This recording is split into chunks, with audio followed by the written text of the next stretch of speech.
உங்க எக்ஸ் திரும்பி வந்தா என்ன பண்ணுவீங்க? கண்டிப்பா எடுத்து ஏத்துக்க மாட்டேன். எதனால அப்படி சொல்றீங்க?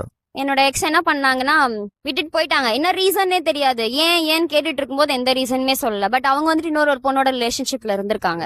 எனக்கு அது அப்புறமேல் தான் தெரிய வரும். தெரிய வந்தபோது நான் கேட்கிறேன், ஏன் இப்படி பண்ணீங்க அப்படின்னு சொல்லும்போது அவங்க சொன்னாங்க, இல்ல நான் வந்துட்டு ஒரு இதுல தான் இருந்தேன். க்ரஷ் இருந்தது அவங்க மேல. பட் இப்ப அது லவ் ஆயிடுச்சு. நான் வந்துட்டு என்ன நான் தப்பு பண்ணேன். அப்பயும் என் மேலதான் தப்பு சொன்னாங்க. என்ன தப்பு சொன்னாங்கன்னா, நீ வந்துட்டு ஒரு 1 மந்த் நான் 3 மந்த்ஸ் கிட்ட நான் பேசல. 1 மந்த் to 3 மந்த்ஸ் இருக்கும். ஏன்னா என்னோட ஸ்டடீஸ் கொஞ்சம் எனக்கு இருந்தது. ஸோ அந்த டைம்ல நான் இன்பிட்வீன் டைம்ல நான் பேசவே இல்லை.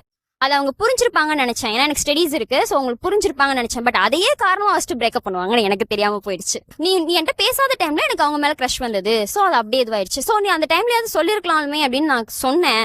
அவங்க வந்துட்டு அதுக்கு என்ன சொன்னாங்கன்னா, இல்ல இதை நீயே புரிஞ்சிருப்ப அப்படின்னு நான் நினைச்சேன் அப்படின்னு சொன்னாங்க. அதை ஓவர் கம் பண்றதுக்கே என்னால முடியல. நான் ரொம்ப என் ஃப்ரெண்ட்ஸ் எல்லாம் ரொம்ப வெளியில கூட்டிட்டு போய் சமாதானப்படுத்தினாங்க. பட் இருந்தாலும் எனக்கு அது சமாதானமே ஆகல.